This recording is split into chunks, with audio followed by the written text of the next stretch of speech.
On se retrouve donc aujourd'hui dans l'épître de Paul aux Éphésiens. Et on avait vu la dernière fois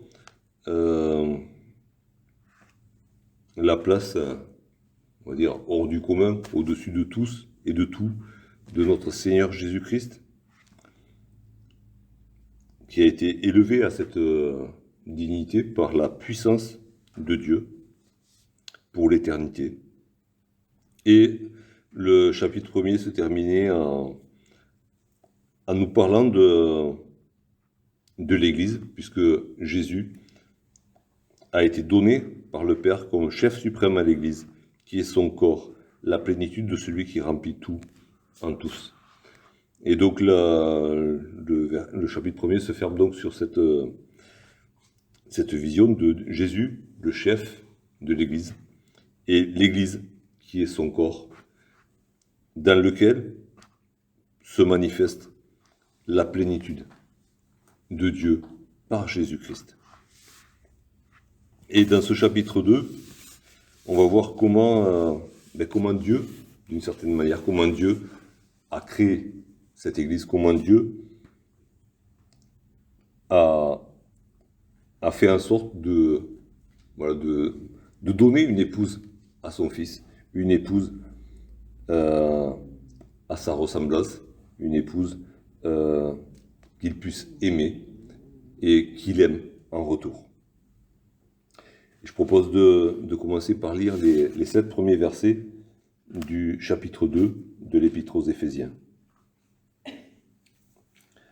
Vous étiez morts par vos offenses et par vos péchés, dans lesquels vous marchiez autrefois, selon le train de ce monde, selon le prince de la puissance de l'air, de l'esprit qui agit maintenant dans les fils de la rébellion.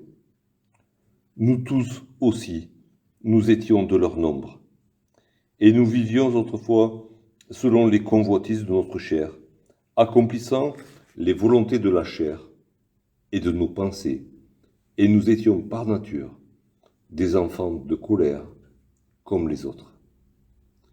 Mais Dieu, qui est riche en miséricorde, à cause du grand amour dont il nous a aimés, nous qui étions morts par nos offenses, nous a rendus vivants avec Christ. C'est par grâce que vous êtes sauvés. Il nous a ressuscités ensemble et nous a fait asseoir ensemble dans les lieux célestes en Jésus-Christ, afin de montrer dans les siècles à venir l'infinie richesse de sa grâce par sa bonté envers nous en Jésus-Christ.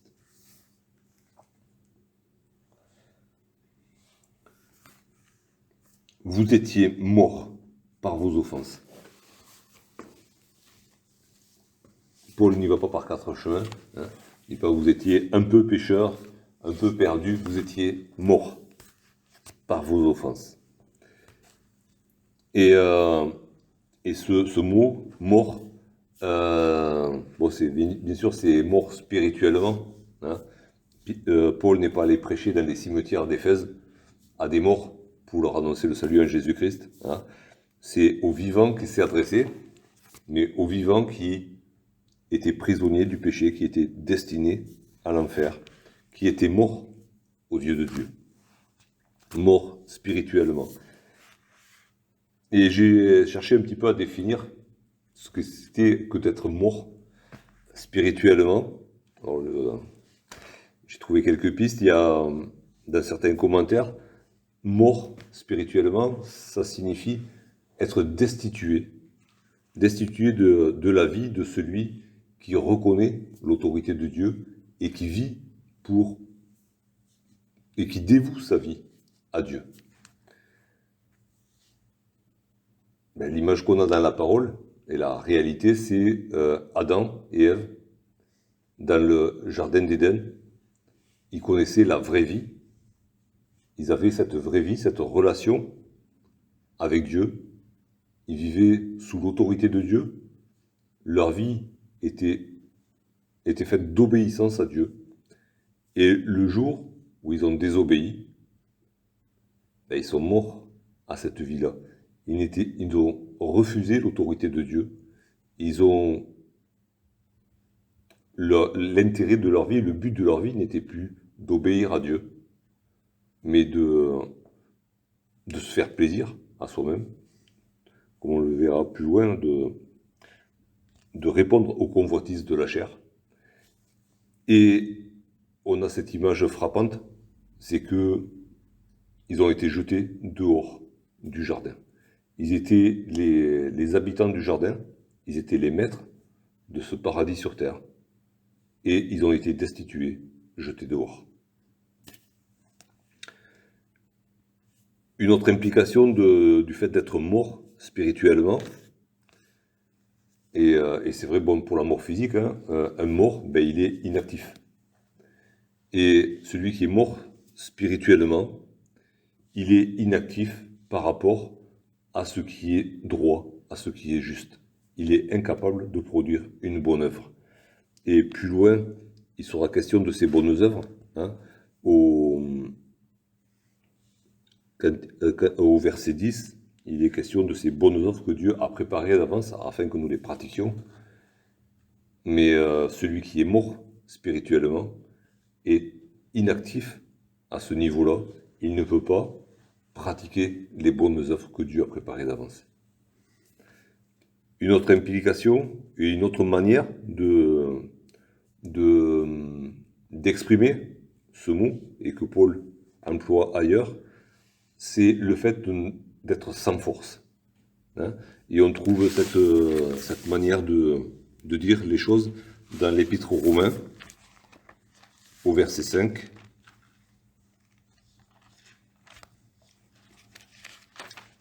Au Épître aux Romains, chapitre 5, et au verset 6. Car lorsque nous étions encore sans force, Christ, au temps marqué, est mort pour des impies. Alors, à la fin de la phrase, il y a les impies, hein, donc ceux qui ne respectent pas Dieu, ceux qui sont contre Dieu. Et il dit, voilà, puisque vous étiez impies, nous étions impies, nous étions sans force. Il emploie la même expression au chapitre 8 et au verset 3, car chose impossible à la loi, parce que la chair la rendait sans force. Dieu a condamné le péché dans la chair, en envoyant à cause du péché son propre Fils, dans une chair semblable à celle du péché. Et voilà, le péché nous met dans une position sans force, incapable de faire quoi que ce soit. Et donc Paul dit à ses frères et sœurs d'Éphèse, vous étiez morts, donc destitués, inactifs, sans force, par vos offenses et par vos péchés.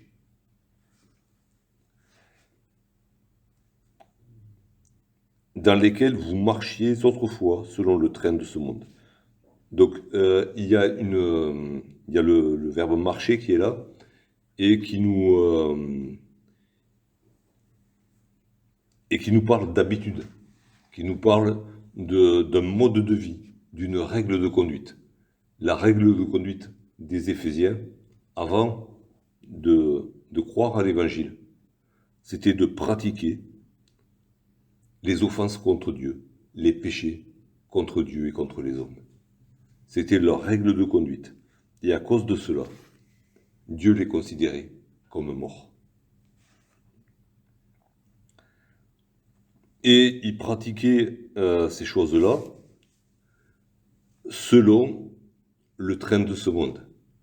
Et là, Paul élargit. Hein, voilà. Alors, c'est pas qu'il excuse le péché des Éphésiens, mais il dit, voilà, c'était comme tout le monde sur la terre, quoi. Comme tous les hommes depuis Adam, vous avez marché dans le péché. Et il y a vraiment, là aussi, quand il est question du train de ce monde, il y a vraiment ce côté d'habitude, vraiment, c'est une règle de vie. La règle de vie de l'homme sans Dieu, c'est le péché. et il s'en tient à cette règle-là. Des fois en étant conscient et en regrettant, des fois en revendiquant sa position, mais c'est la règle de conduite de l'homme qui ne connaît pas Dieu.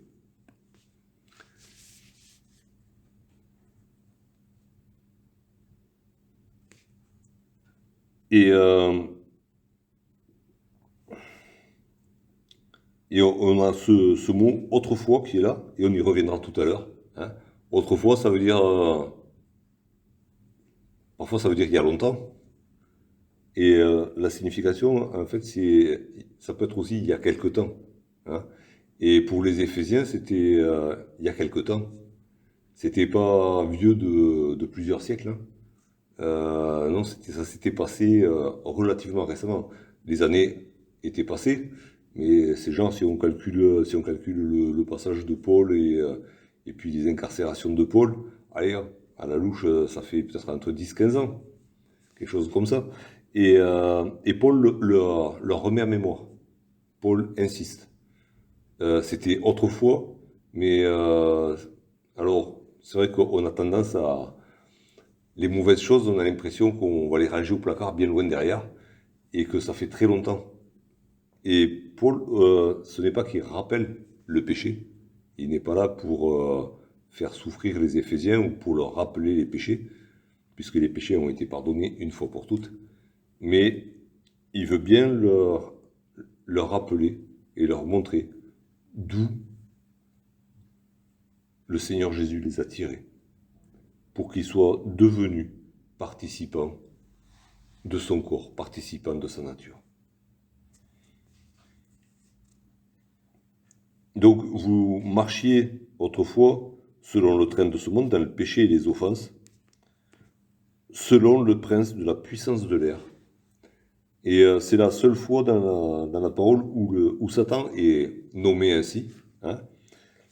Alors il est souvent appelé le prince de ce monde. Hein. Et là, il est appelé prince de la puissance de l'air. Alors prince, bon d'accord, c'est lui qui dirige, qui a le pouvoir, hein, il a la puissance, il a une certaine puissance. La puissance de l'air, c'est bien pour nous faire sentir aussi que, et ça vient tout de suite après, il y a l'esprit qui agit dans les fils de la rébellion, c'est qu'on n'a pas affaire à un être de chair comme nous, on a affaire à un ange déchu, mais un être spirituel qui n'a pas la même nature que nous, qui est en puissance et bien au-dessus de nous, et qui est bien au-dessus de ceux qui marchent selon le train de ce monde, dans les offenses et les péchés. Ceux qui marchent comme ça sont soumis à ce prince-là. Ils sont sujets de ce prince-là. Ils sont prisonniers de ce prince-là. Et Paul leur dit, c'est ce prince-là, Satan, c'est l'esprit qui agit maintenant dans les fils de la rébellion.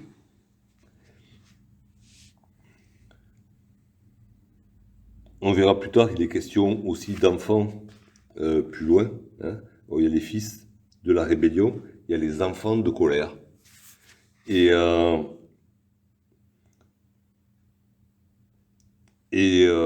Jésus, on se rappelle cette parole de Jésus aux pharisiens, vous avez pour père le diable. C'était violent, mais c'est la réalité. Ceux qui n'ont pas pour père Dieu, ben, ils ont pour père le diable. Il y a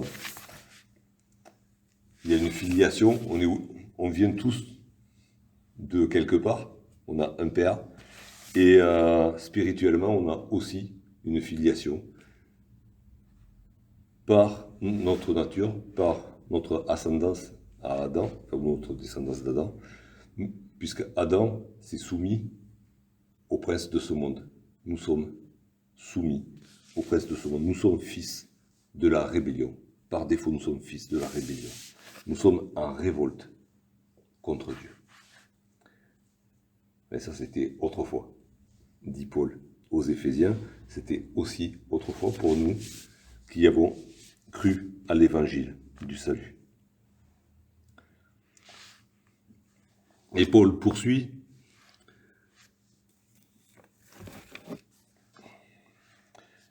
Et avant de poursuivre, on a cette opposition entre autrefois, vous marchiez autrefois, et l'esprit qui agit maintenant.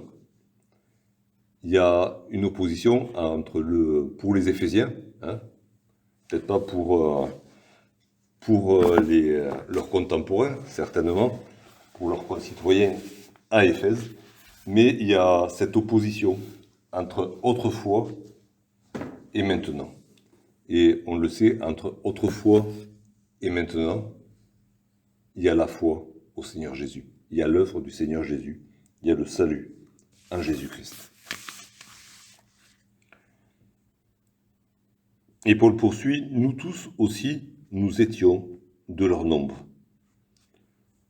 Alors on a vu au verset 1, c'était vous, les Éphésiens, et Paul dit, nous tous aussi. On avait vu un petit peu la même chose dans le chapitre 1er. Il était d'abord question de vous, nous. Au moment donné, il avait été question de vous, les Éphésiens, et à nouveau de moi aussi, Paul.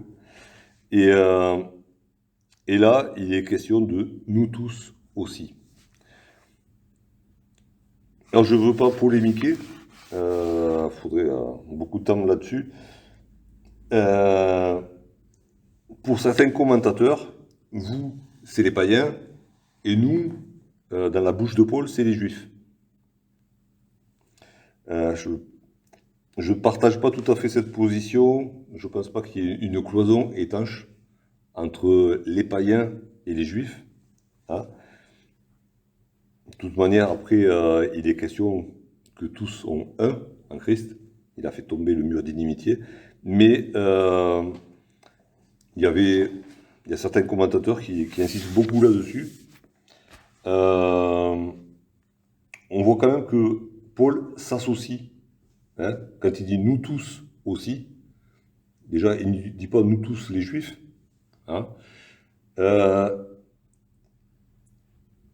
Et de la même manière, je pense qu'il s'était associé au verset 15 du chapitre 1er, quand il avait dit c'est pourquoi moi aussi. Là, c'est nous tous aussi. Alors, ça peut être Paul avec son équipe, Paul et en fait tous les croyants, tous les enfants de Dieu. Nous tous aussi, parce que les conséquences sont les mêmes de toute manière. Nous tous aussi, nous étions de leur nombre. Et c'est bon de se rappeler, c'est bon, c'est salutaire, je pense, de se souvenir du fait que même si on a des années de vie avec Christ, même si on regarde en arrière et qu'on a peut-être des générations et des générations de chrétiens qui nous ont précédés dans notre famille, mais de toute manière, nous tous aussi, nous étions de leur nombre. Sans Christ, on est mort dans nos péchés. On est mort par nos péchés. On est sous la domination du diable. Nous tous aussi, nous étions de leur nombre. Et parce que nous étions dans nos péchés, dans nos offenses, parce que nous étions soumis au prince de ce monde, nous vivions autrefois selon les convoitises de notre chair, accomplissant les volontés de la chair et de nos pensées. C'est intéressant parce que, enfin, il y a quelque chose que j'aime souligner là-dedans, c'est que Paul dit, nous vivions selon les convoitises de notre chair, accomplissant les volontés de la chair. Ok. Alors, de suite, ça parle beaucoup, les péchés de la chair. Et de nos pensées.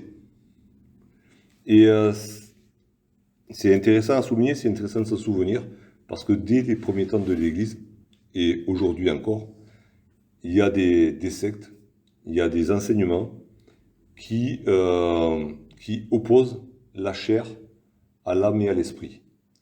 La chair, c'est mauvais, et l'esprit est bon. Non. Notre âme et notre esprit, sans Dieu, ben, il est soumis aussi au péché. Ils sont soumis au péché, ils produisent du péché. C'est pas ce qui est physique qui est péché, c'est toute notre nature qui est péché. Autant notre chair que notre âme et que notre esprit. Et c'est pas parce on va développer l'esprit, c'est pas parce qu'on va, comme dans certaines religions ou dans certaines sectes dites chrétiennes, on va faire des ascèses pour évacuer ce qui est chair, ce qui est physique. C'est pas comme ça qu'on va se détacher du péché. On est marqué du péché dans notre chair, dans notre âme, dans notre esprit. Et nous étions par nature. C'est-à-dire que c'est inscrit dans nos chromosomes, par nature.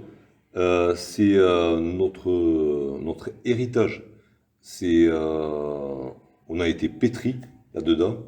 Et David le dit, j'ai été conçu dans le péché. Et ça n'a rien à voir avec du péché de la chair. J'ai été conçu dans le péché, j'ai été conçu avec le péché. Le péché fait partie de moi. Nous étions par nature des enfants de colère comme les autres.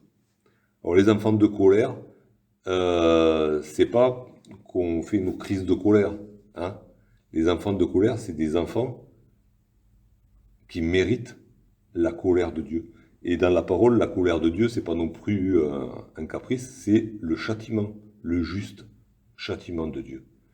Nous étions destinés à la colère, au châtiment de Dieu, à cause de nos péchés, de nos offenses.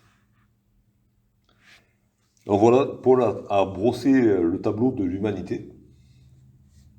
Alors, on voit quand même que dans cette humanité, il y a déjà deux parties. Hein. Il y a ceux qui correspondent maintenant à ce tableau, hein, et puis ceux qui correspondaient autrefois. Hein, ceux qui marchaient autrefois selon les péchés, ceux qui vivaient autrefois selon la chair et selon la volonté de leur esprit. Donc il y a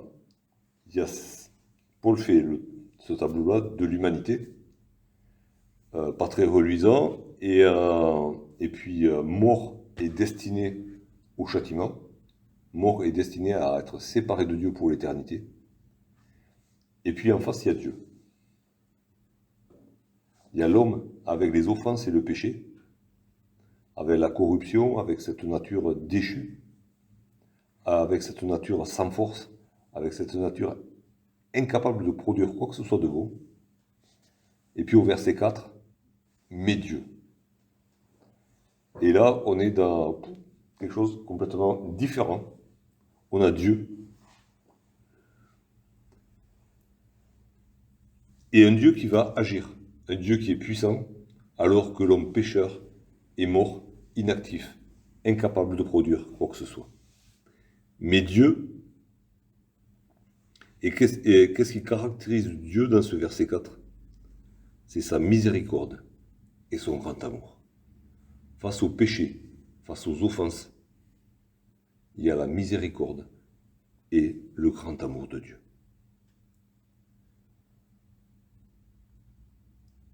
Il n'est pas question de la colère de Dieu. La colère de Dieu, elle est pour plus tard. Hein, elle est entre ce verset 4 et la colère de Dieu, il y a la patience de Dieu qui dure encore aujourd'hui. Mais voilà, au verset 4, c'est-à-dire aujourd'hui, c'était aujourd'hui pour les Éphésiens, quand Paul leur écrivait, c'est aujourd'hui pour toute l'humanité, encore aujourd'hui. Dieu qui est riche en miséricorde. Encore une fois, Dieu n'est pas un peu miséricordieux. Hein. Dieu n'est pas un peu rien du tout. Il est toujours riche en tout. Hein. Il est surabondant en tout. Et il a surabondé en miséricorde. Là où le péché a abondé, la grâce a surabondé. Et Dieu qui est riche en miséricorde,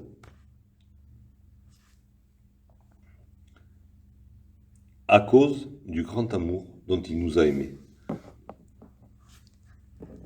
Dieu est riche en miséricorde et il y a un moteur qui fait bouger Dieu, c'est son grand amour. Et encore une fois, c'est pas... alors déjà, bon, c'est l'amour de Dieu, hein, c'est l'amour parfait de Dieu. Et Paul rajoute encore cet adjectif grand amour. C'est, il est parfait et il nous dépasse tellement, tellement. Et il dépasse même toute la somme de nos offenses et de nos péchés.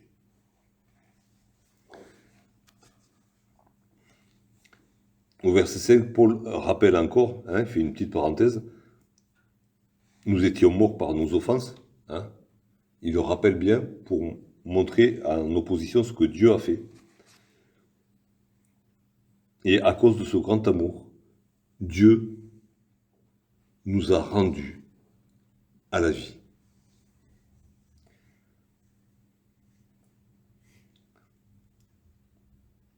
Il y a peut-être, enfin moi si j'avais traduit peut-être, mais je le ferai pas.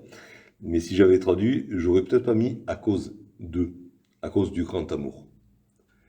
Parce qu'à cause, ça a un côté souvent un petit peu négatif. Quand on met à cause de, euh, c'est rarement en positif. C'est plutôt grâce à. Ok. Faut bien qu'on se mette en tête que c'est quelque chose de plus que positif, l'amour de Dieu. Alors oui, c'est la cause de toute son action, mais c'est vraiment le moteur, c'est très positif.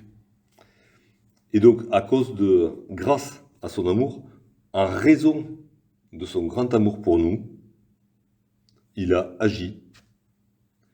Et nous qui étions morts, il nous a rendus vivants avec Christ.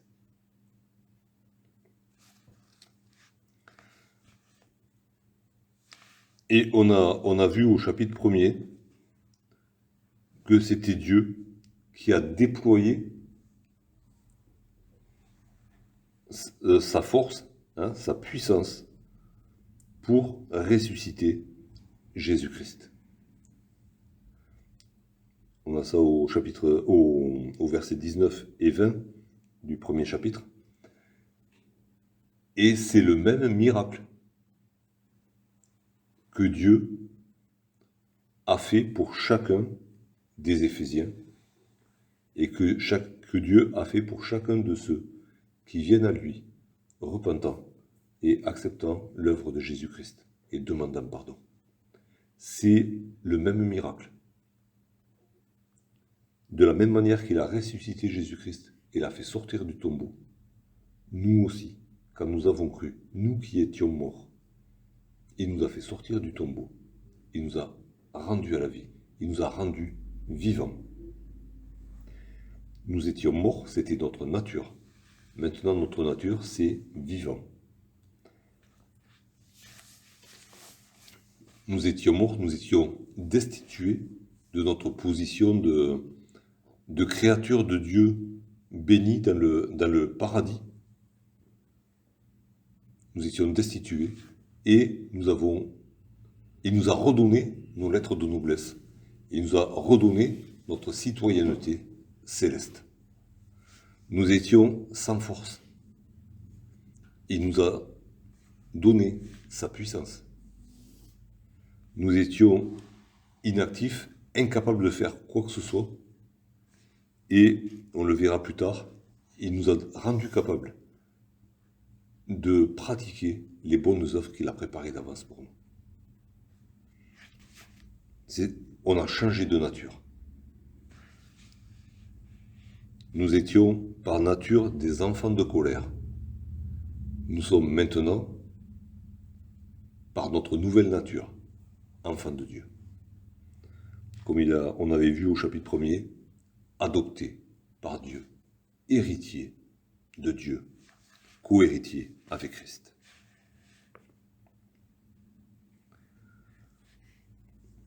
Alors, il y a cette petite parenthèse à la fin du verset 5.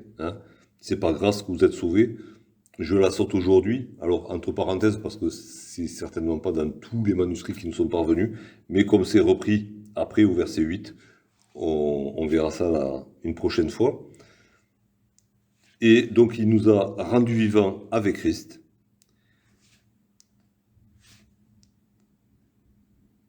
Et au verset 6, on va dire, Paul détaille un petit peu ce que signifie le fait d'être rendu vivant avec Christ. Il nous a ressuscités ensemble.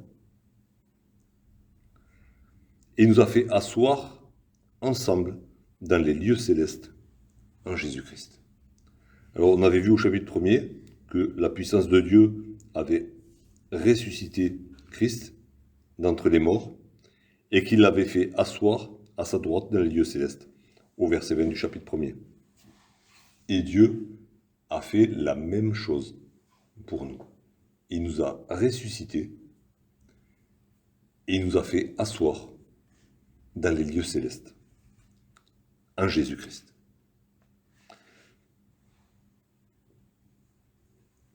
Et là, on peut voir, on avait vu comment c'était pour Christ, enfin, oui, pour Dieu, une manière d'élever en dignité Jésus, de le désigner comme successeur, de le désigner comme héritier, le fait de l'avoir fait asseoir à côté de lui, à sa droite. Et nous, en Jésus-Christ, nous sommes aussi ressuscités et assis dans les lieux célestes. Dieu nous a rendu notre dignité, celle que Adam avait perdue. Il nous l'a rendue en Jésus-Christ.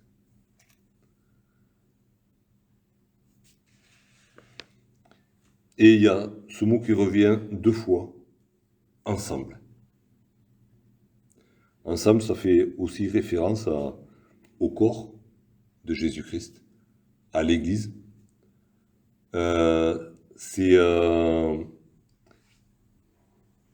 C'est pas qu'on est... Alors, c'est une réalité, il y a même, mais on n'est pas assis individuellement, on va dire, dans les lieux célestes, même si on est appelé à le vivre individuellement dans notre vie un peu partout, là où le Seigneur nous place. Mais c'est ensemble que nous sommes assis. Et on verra par la suite ce corps de Christ, cette Église, elle est une et indivisible. Il n'y a pas c'est pas un ensemble d'individus épars, c'est un ensemble cohérent et uni. On a du mal à le voir sur la terre, on a du mal à le vivre au jour le jour, mais c'est la réalité spirituelle, c'est la réalité du corps de Christ, de l'Église de Jésus-Christ. Et nous sommes assis ensemble avec tous ceux qui sont venus à Dieu par Jésus-Christ, dans les siècles passés, ceux qui vivent aujourd'hui, ceux qui vivront demain, sur toute la terre. On est assis ensemble. Et on est, du coup, appelé à le vivre sur la terre aussi. Par la grâce de Dieu. Mais c'est ensemble. Alors, c'est vrai qu'on est venu au Seigneur les uns après les autres. Du coup, on a été ressuscités individuellement les uns après les autres. Mais la réalité du corps de Christ, c'est qu'on est ressuscité ensemble. Et comme au chapitre 1er, à chaque fois que Dieu agit, c'est dans un but précis. On avait vu dans le chapitre 1er, il y a souvent des questions de projet, il y a des mots de liaison qu'on trouve comme ici, afin, au verset 7, Dieu ne fait pas les choses juste pour comme ça, pour faire des choses, mais s'il nous a ressuscités ensemble, s'il nous a fait asseoir ensemble dans les lieux célestes en Jésus-Christ, et là, à partir de là, on va trouver, comme au chapitre 1er, en Christ, en Jésus-Christ, parce que c'est que par lui que c'est possible. S'il a fait tout cela, c'est afin de montrer, dans les siècles à venir, l'infinie richesse de sa grâce, par sa bonté envers nous, en Jésus-Christ.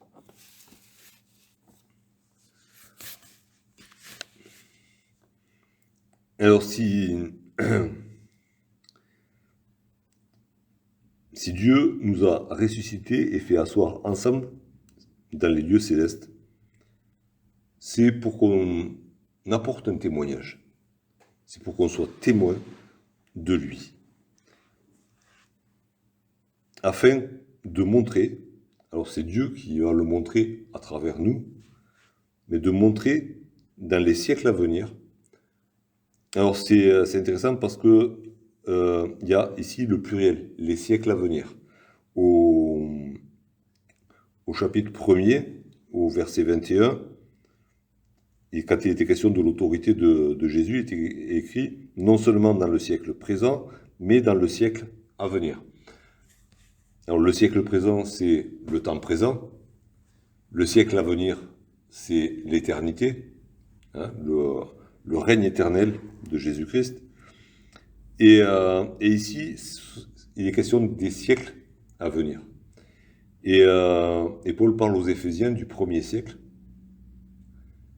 Et il parle il parle du témoignage que les chrétiens qui ont suivi ont donné au 2e, au 3e, au 4e, au 5e siècle, jusqu'à nous, aujourd'hui, au 21e siècle.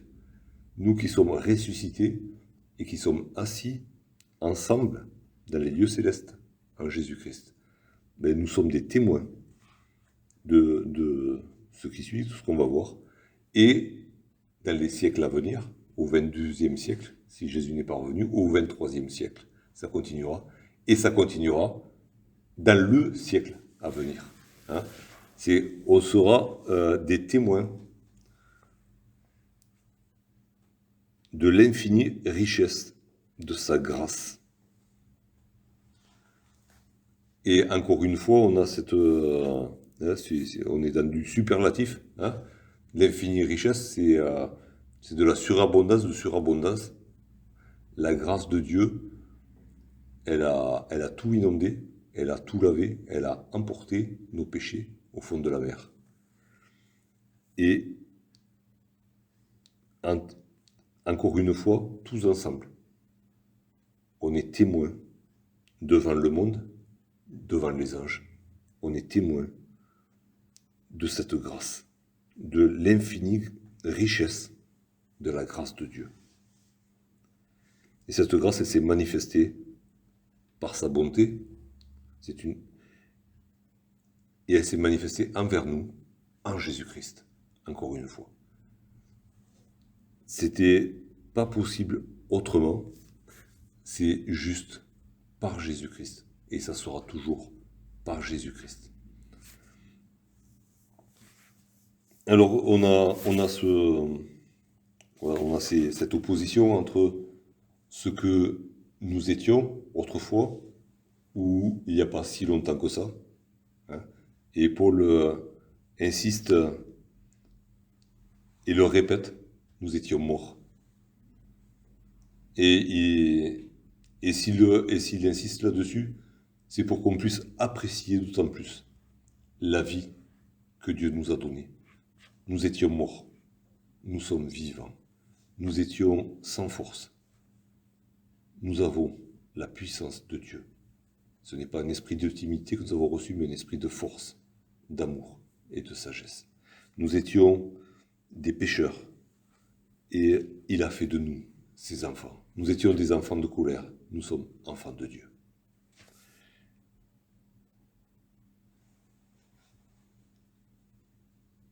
Et nous sommes appelés tous ensemble à être témoins de ces choses.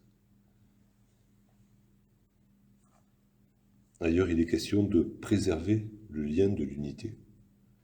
Et Jésus, on l'avait vu dans sa prière, notamment dans sa prière de Jean 17, mais ailleurs aussi, il a aussi beaucoup insisté sur et il a prié pour que nous soyons un. Un entre nous, un avec lui, un avec le Père. Et c'est que dans ces conditions-là qu'on peut être des vrais témoins de la grâce infinie de Dieu.